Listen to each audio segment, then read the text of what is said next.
സുധ എന്തെങ്കിലും പറഞ്ഞൂന്ന് വെച്ച് ശോഭ പിണങ്ങൊന്നും വേണ്ട. അവൾക്ക് ഇത്തിരി വാശിയും ശുണ്ടിയുണ്ട്. ഏട്ടന്മാരുടെ പുന്നാര കുട്ടിയല്ലേ. നമ്മൾ വന്നു കയറിയ പെണ്ണുങ്ങളാ. നമ്മൾ വേണം എവിടെയും താഴ്ന്നു കൊടുക്കാൻ.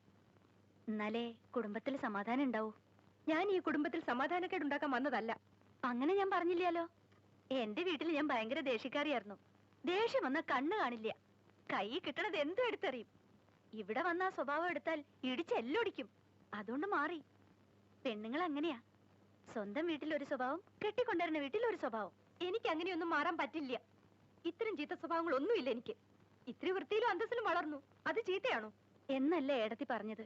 ഞാൻ എന്റെ അനിയത്തിയോട് പറയണ പോലെ പറയണതാ. പറഞ്ഞു തരേണ്ട കടമയുണ്ടല്ലോ. ഇവിടെ വന്ന അന്ന് മുതൽ തുടങ്ങി ചട്ടം പഠിപ്പിക്കില്ല. പണ്ട് സ്കൂളിൽ നിന്ന് എക്സ്കർഷന് പോയപ്പോ കണ്ടിട്ടുണ്ട് കാട്ടാനെ ചട്ടം പഠിപ്പിക്കുന്നത്. ഇവിടെ അതിനേക്കാൾ ഭയങ്കര. ഞാനൊന്നും പറയില്ല. അനി വരൂ, ഊണ് കഴിക്കാം. ഞാൻ വന്നോളാം.